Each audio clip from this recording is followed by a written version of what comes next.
Master Wu, Hi. it's a pleasure to be at your place at a little studio here in Stockholm. Uh-huh. And in anticipation to your coming to Poland, you will be in Poland for the first time, I understand, Yeah. in first few days in October, on the 4th, 5th, when we have our event, our festival, our fair, just devoted to Qigong and Tai Chi and variety of traditional school. But you've been learning various Taoist arts and transmitting them for over 50 years and close to Uh-huh. 40 years. You've been Uh-huh. teaching. So Uh-huh. you wrote, I think, like 15 books on the subject. So we translated a few of them. Is still one is in the translation. So I'm very happy that you can say a few words about a program that you will conduct in Warsaw in early October. So on the first day, it will be like a general type of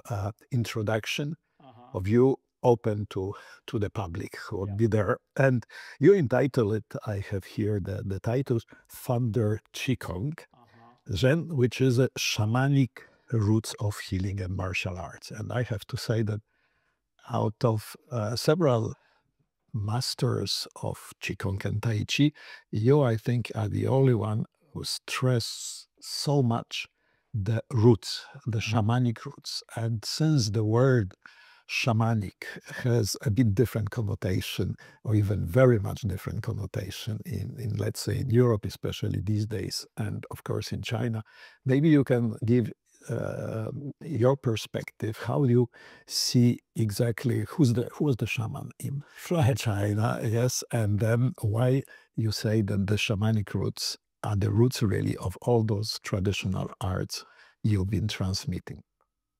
Okay. So first I just want to introduce the symbol of what the Chinese word for shaman, because of course shaman is not Chinese word, shamanic, not Chinese word, the English words we whatever the Chinese we call it Wu.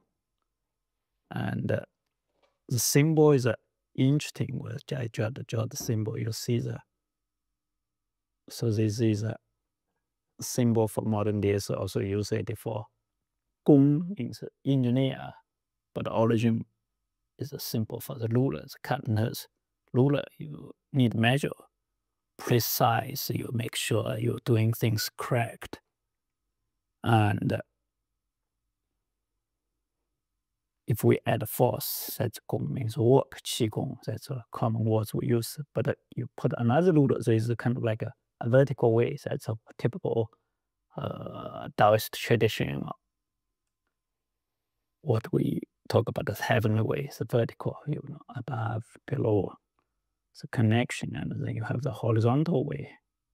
Another ruler, so that's the earthly way, kind of like the place we live on is flat, fading, stable.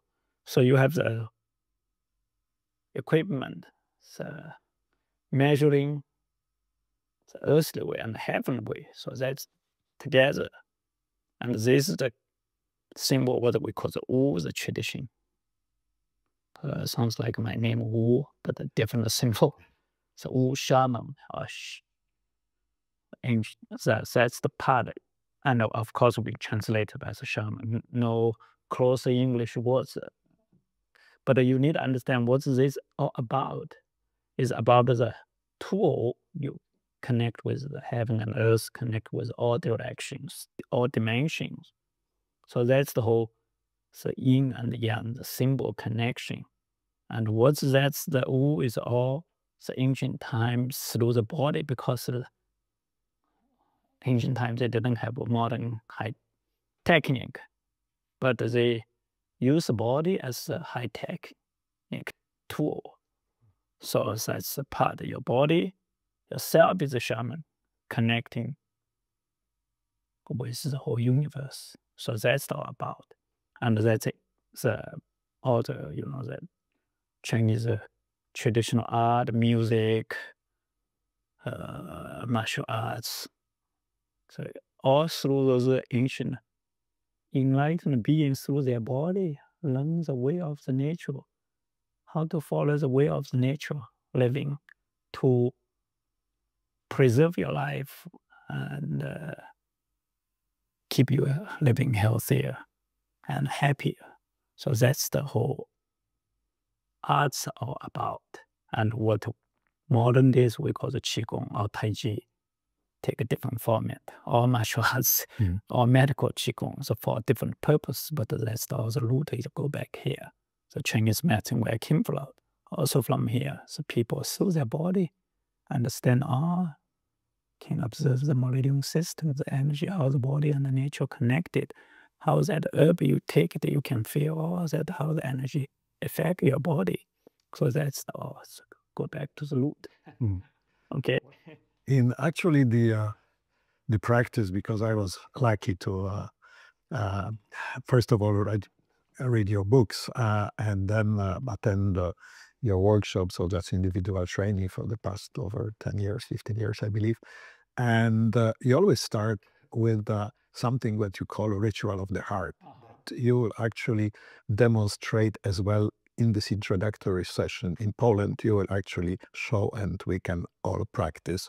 Can you just elaborate why it's called also ritual of the heart and why it's connected and in somehow representing this shamanic roots of all styles of Qigong?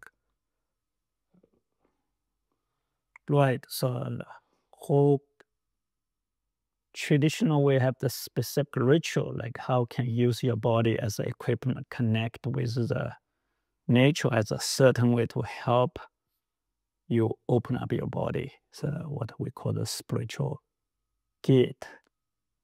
How to open up your own spiritual gate to connect with the external world and connect your own deep spirit, the prenatal spirit, or what we call the prenatal consciousness. So that's what we call the awakening. And they have the special method. So all this like is special rituals, very common ceremony now still used in modern days, even just for celebration purpose, not for spiritual purpose cultivation is very common, you know. A nation have the big events going on, have the drumming, dancing. So that's actually the ancient format from the back to the older days. A lot of documents talk about it, even the porcelain that from the 4,000 or 5,000 years ago have the painting, dancing. So that's the whole drumming part of the, where the drumming from, the whole idea is the sound of the heaven, the thunder, and dancing kind of has that beats. But what that for is all, if you read the I Ching, the origin description in Chinese, we call it 古子五字以晋升, through the drumming and the dancing to help you reach the spirit, to awaken your spirit, the whole connection. But modern days, you know, a lot of people still do drumming, dancing, have fun, nothing wrong with that, make you happy. So that still help you uplifting your spirit. And for the, but most people disconnect with the spirituality part, how to connect with your own body, own spirit. And that's what we do. The whole ritual of the heart through that inner dancing and drumming. We take that external format, continuing with internal drumming and dancing to help you wake up your heart, the physical and the spiritual connection. And that is part of the practice. It's not just a concept. You know, Taoist philosophy, the traditional philosophy, is not the concept to talk about. It's a bodily experience. Through your body, you can really understand what's that about, or the yin and yang, 5 elements. The way between man and nature, the union between man and nature is not a concept. It's always about the experience, and you through the practice can go back. That was those enlightened beings through their body. They understand, they written down and or passing down. And modern days, we just learn from textbook, but we also can go back through to use your body. to understand, not just understand, we live on that philosophy. It's not to talk about the philosophy and help you living better. Actually, in the description of also in your books of those practices, you frequently refer to a tradition from Amei Mountains. Can you also say a little bit about exactly Amei Mountains and the roots of a lot of those practices, Taoist practices? So the old tradition, the practice, like what we call the shaman practice, not a religion, is a kind of natural lifestyle, it's a natural philosophy, how you live with it. So the ancient times, there's no such a temple system or monastic systems. And those enlightened beings or hermits lived in the mountain or cave cultivation. And that's the whole passing down the lineage, and that's a typical the Chinese way. I use the lineage, the words mountain. Which mountain you came from? You know, each mountain has a different hermits, different practice. So it's very common in the old days. You know, we use a mountain as a presenting these systems. And the Ermi is a big giant mountain in southwest China in Sichuan province. And now also famous as one of the Buddhist sacred mountain in China, because after Buddhism brought China, you know, those cultivators, Buddhist monks also try to find a good energy spot to support their cultivation. So the Ermi Mountain also became a symbol for one of the Buddha's teaching. But so even Chinese modern days, I met people in China, your Ermi school, because in a fiction novel is all Ermi, all the Buddhist nun lives there. So Ermi also is some words like the eyebrow. What's eyebrow? The Chinese literature read a lot of writing about a beautiful lady, and they will describe out of the eyebrow. So the Ermi Mountain is a beautiful mountain, like a beautiful young lady is a description, the beautiful eyebrow. And then all fiction of the, how could you as a lineage holder, as a man, be as a nun? Didn't make sense. But actually they didn't know the history, the back origin mountain is a mountain, the lineage from ancient times, the old cultivation practice passing down in that region is not just a mountain. The whole Ermi school represents the whole teachings from that whole southwest of China, some whole region. And that was kind of like the ancient teaching from the whole stories back the matriarch society's time, before Laos, before Yellow Emperor, back to Queen Mother of the West time. The whole story was from the Kunming Mountain northwest of China, through that mountain region and connect to the Ermi, and a lot of teaching passing down. So that's the part as a connection, and that area still holding a lot of ancient practice in a different region. So I wanted that area as as an important master. The master Yu Wencai, he's at the time was a Chinese medicine doctor, also a martial artist, Qigong master. So I had the fortune discovered him, studied with him. They are passing down, carrying on this lineage from him. So that's the Ermi school. So of course, maybe you will see the Ermi schools have a different practice because of from that region. So that's the Ermi. Well, actually, this brings us to the first workshop, because that's what will be the first part, that you will lecture and do some demonstration. We all a bit practice, but we will have two workshops. One will be half a day, and the second the full day. And the one actually, which will be half a day, you entitle Shini Bagua, Internal Alchemy of Heart and Movement. And you referred over there to, you mentioned already your roots with this Dai family school, but also at the same time, you refer to a hidden immortal lineage. Right. And before we talk about a bit what you will transmit as Bagua, Shini Bagua, can you also tell us a little bit about this lineage, as well as the roots of your practice of this Dai family style. So yeah, let's go back to, the continue the story about the Wu shamans later from the matriarch society to patriarch. And then the time about the Zhou dynasty, go more back 2,400 something years ago. The time was Laozi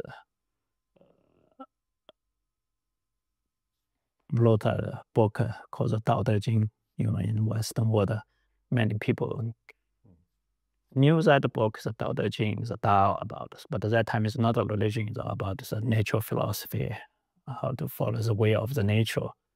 And that's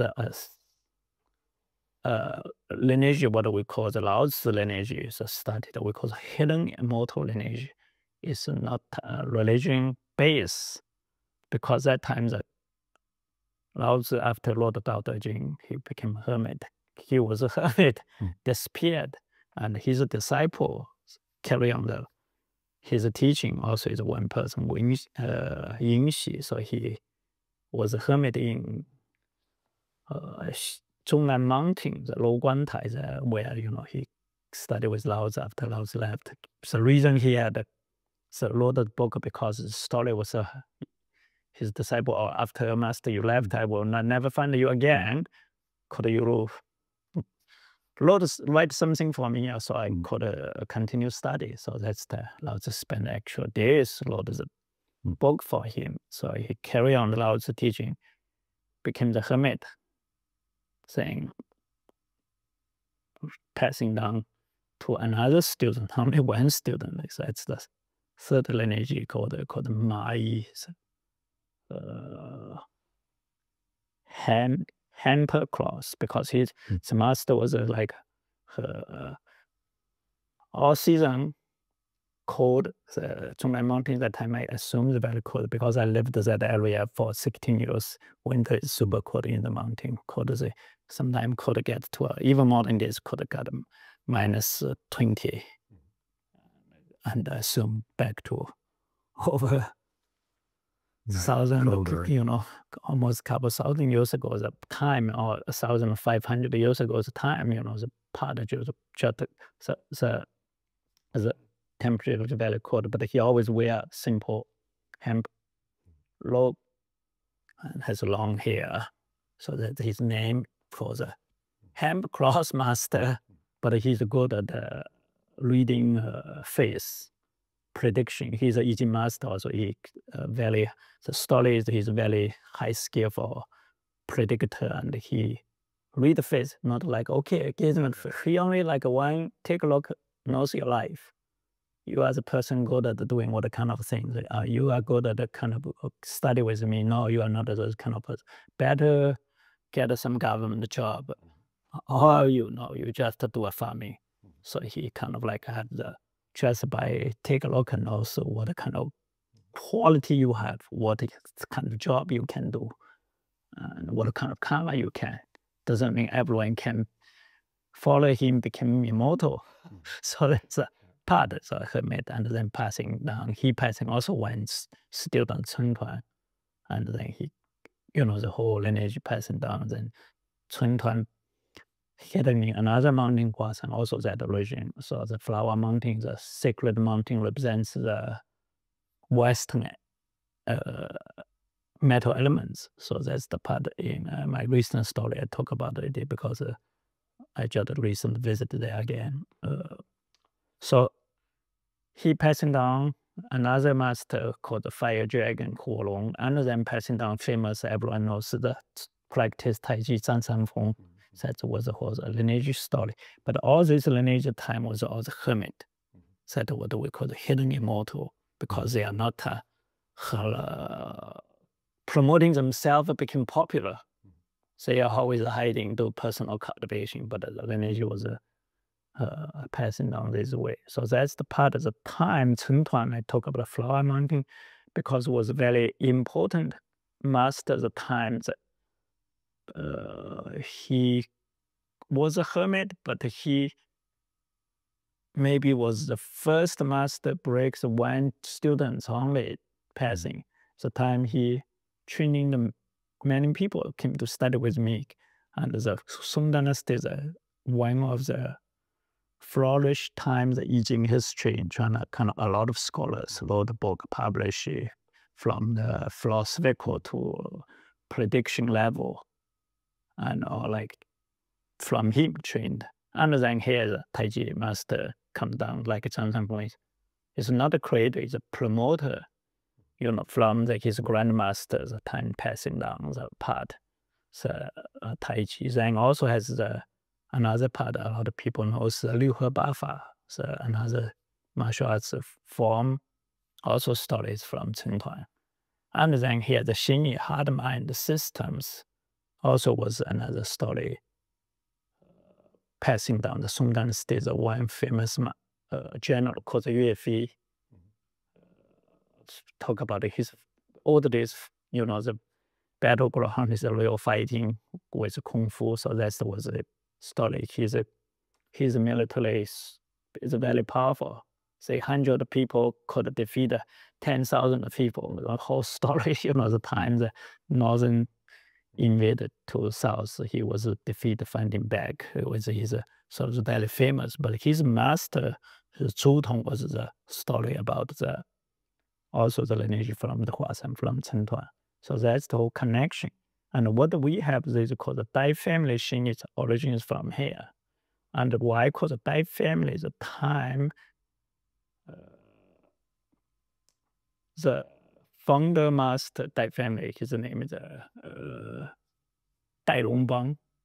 So the time he learned these systems, then developed his own, because he combined with guided by some more back to the root Taoist internal cultivation, because a lot of martial artists practitioners only focus on the fighting part. So he not only take that fighting part form and more understand how to use the internal power, cultivate the better for your body and the spirit.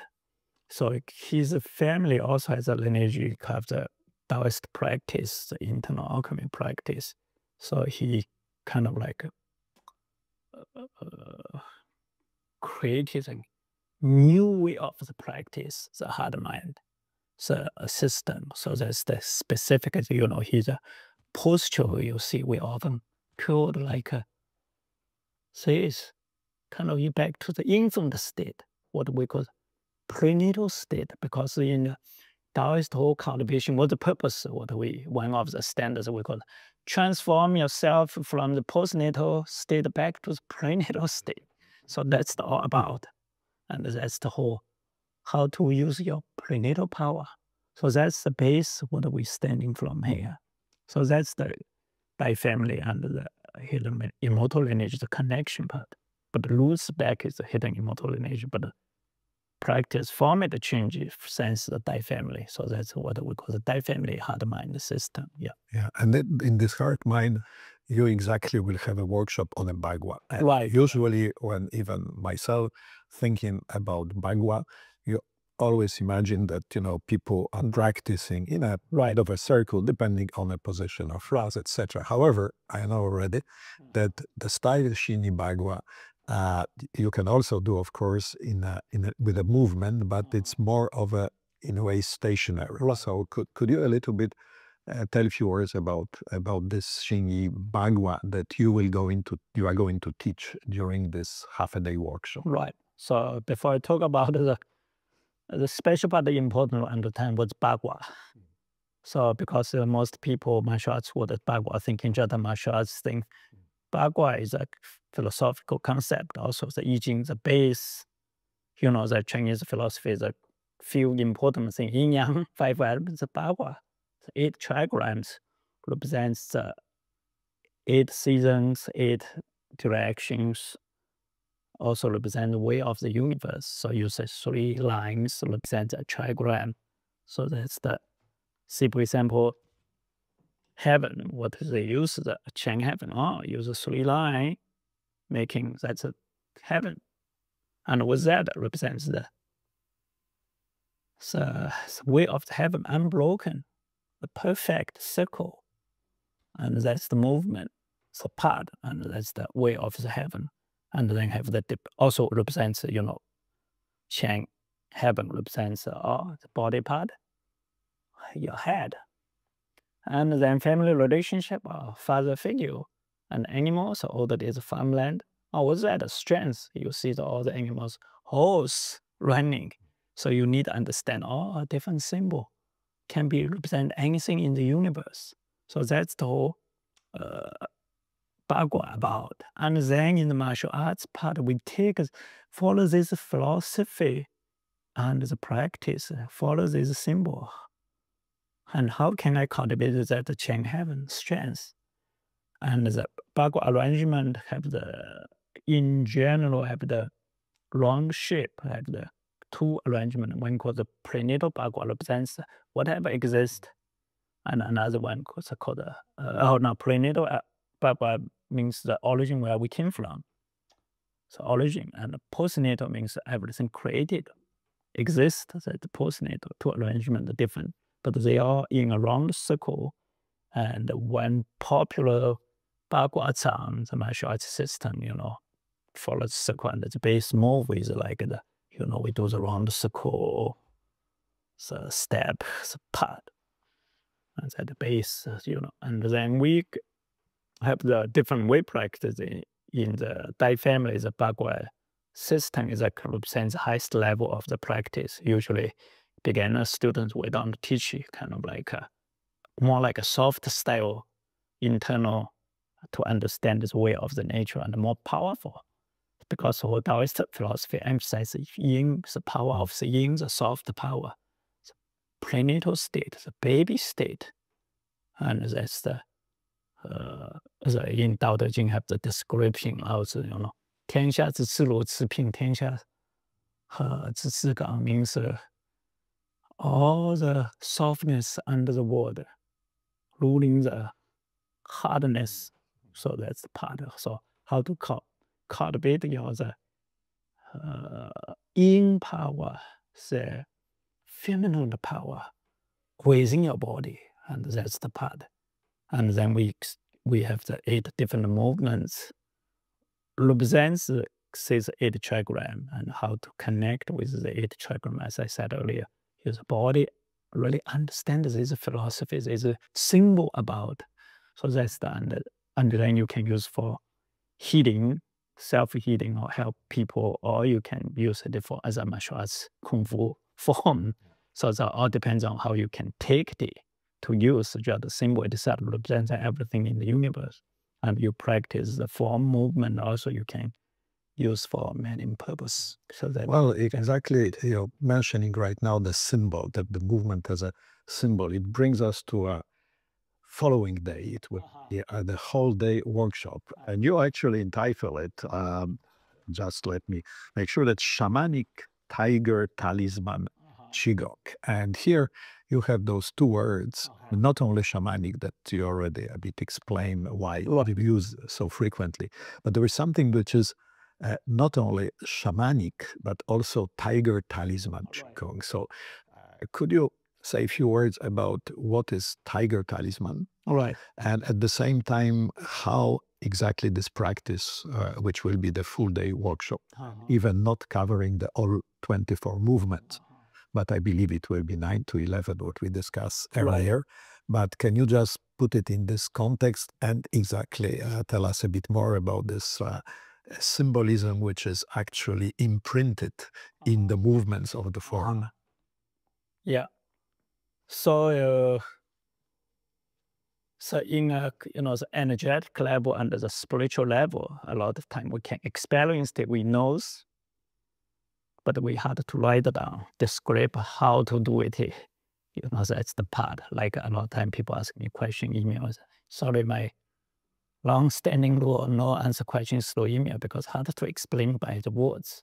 And the same thing, the traditional, the training part, wordless teachings. That's in Lao Tzu Tao Te Ching chapter 2, they talk about what the 圣人为无为之事，行不言之教 means. A lot of people practice Tai Chi, Taoism knows the Wu Wei, actionless. But you actionless doesn't mean do nothing. So in the chapter 2, so the enlightened being conduct wu wei actionless business, doing some wu wei things. Do something. It's not that wu wei do nothing, nothing will happen. So you need to do something. No, what's a wu wei business? And the next sentence. And what is that teaching? It's teaching wordless teaching. 不言之教. So teaching is wordless. You cannot use the words to talk. But no words still need to learn something. How can you passing down the one part? You know, if I come to Poland, you couldn't understand my teaching, or you even couldn't understand what the translating mean, but it's okay. Copy. So that's the older days. We use a symbol. Oh, the sign is there, carry everything. So that's in the Wu tradition. The very important part of the method. We use the Fu, means translated as talisman, but the Chinese Fu is just literally means symbol, matching. Verify means correct or not. So Chinese word is because Fu, kind of like older days, says a symbol for bamboo piece like that. Means matching, fit. Modern days, what I call, just you have smartphone or different apps, you need a password. Works verify means full. Still symbols use the full. Disqualifies, didn't match, no, not full. And what's that full symbol for? Is something just like that icon, and you have the password. Can log in, can use it, can connect with your own energy. So cultivation, so that how the body.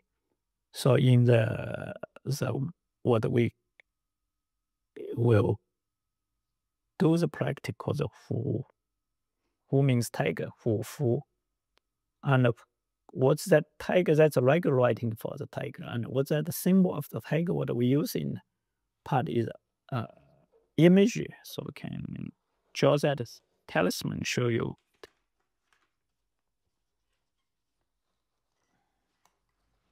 So that's the part of the tiger talisman is part is like this.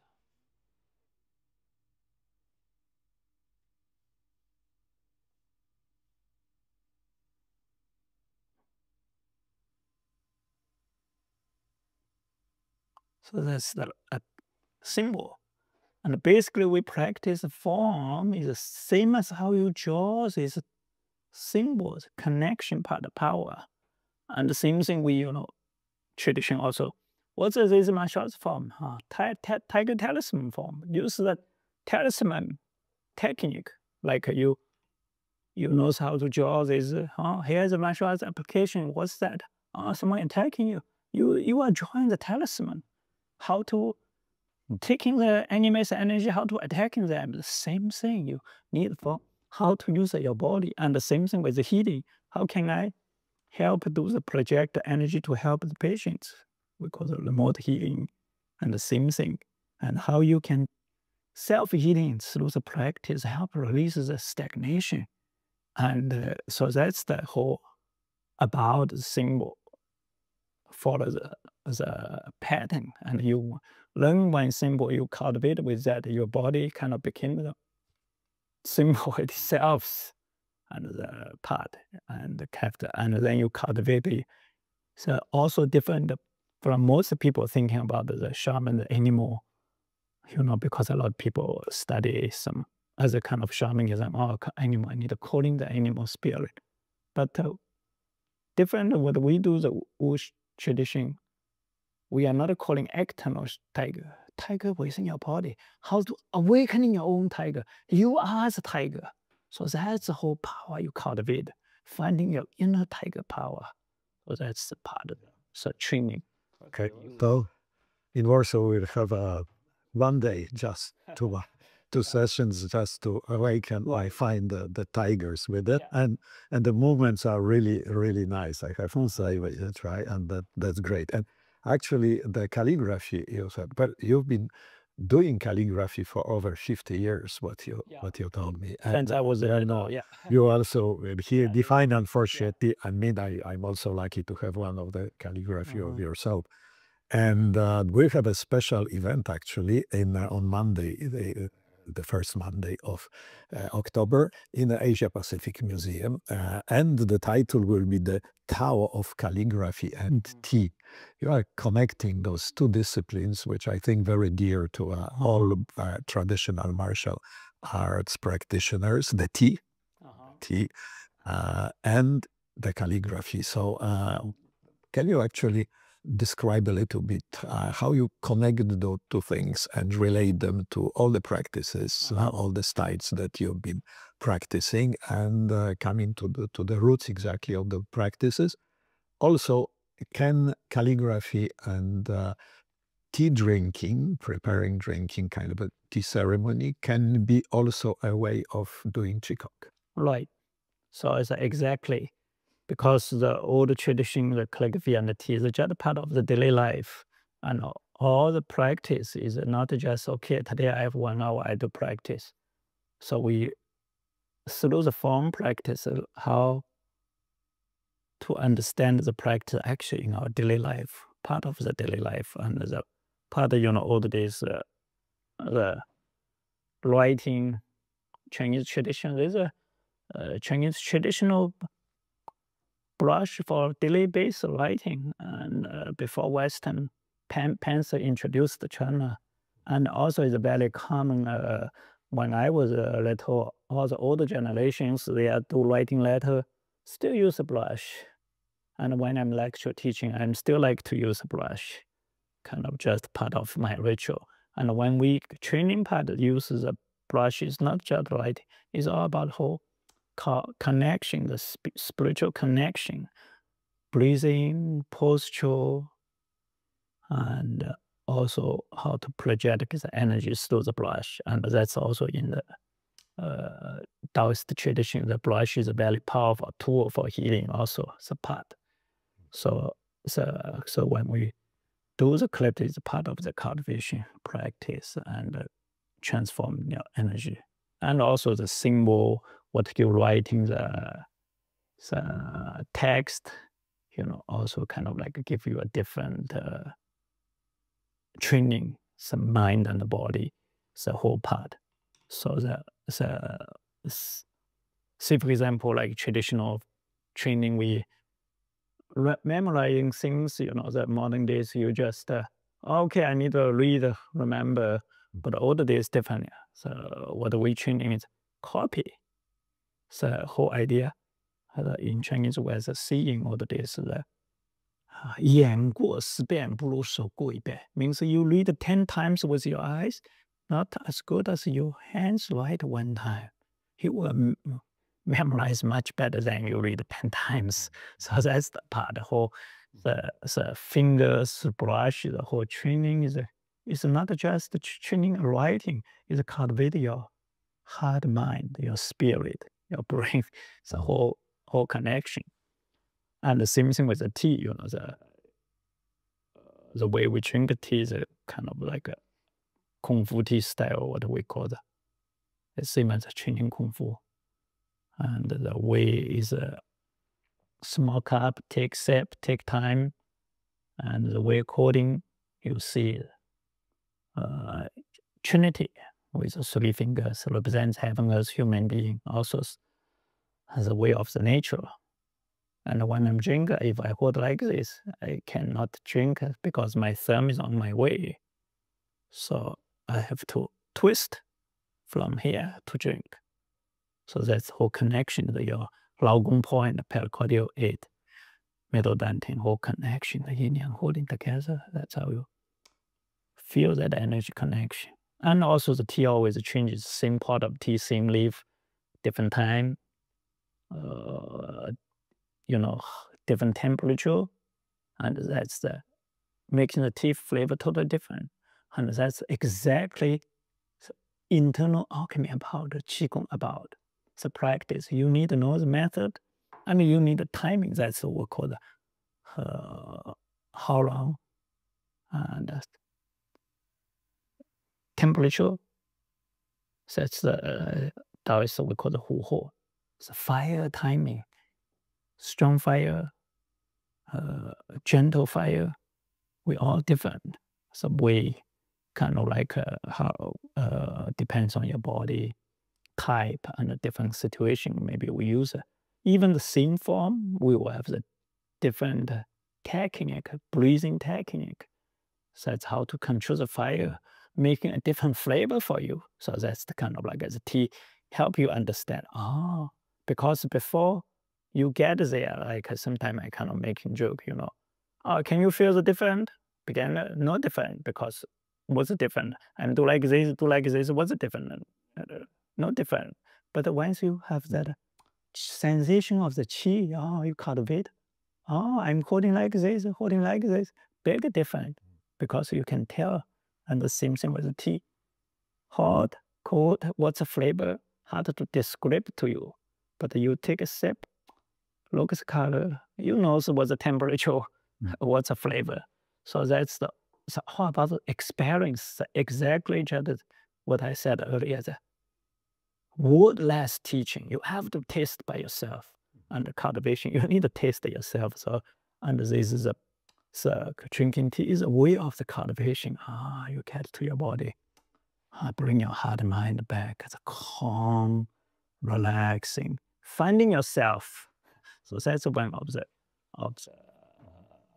format of the cultivation in daily life. Okay, well, that's what we will do the day after the festival. So just to sum up, Master Wu will be in Poland the first weekend of October, the 4th of the 5th. So it will be first the general lecture. After there will be a half a day on Saturday, the 4th will be a half a day workshop. And then there will be full day workshop of this tiger symbolic Qigong. And in Asia Pacific Museum on Monday evening, I think around 6:30, we will start exactly the more of a presentation, but at the same time, maybe a little bit of practice as well of calligraphy and the tea. So I'm extremely happy that Master Wu finally will be in Poland. Actually, in preparation of it, we are ready for some time. We are translating Master Wu books. I have here, I think, yes, the books which yes, so I'm coming back to my seat. So this one, the Vital Breath of the Tao, we already translated, and inside you have exactly this heart ritual or ritual of the heart. Also, Shi Yi Wu Dao, it's the second book we translated already, and in the translation, there is this Chinese shamanic tiger Qigong. So by the time of Master Wu coming in October, all three books will be available in Polish. So it will probably be easier for our Polish practitioners to just go into this practice. So we are looking very much forward. Thank you very much again for your time and also for those few days of practice here in Stockholm, which is actually, we are recording it in late May and it's 6 degrees. It's cold, it's rainy, but anyway, our hearts are warm. So thank you, Master. Yeah, thank you. Master Wu, and looking forward. Thank you all.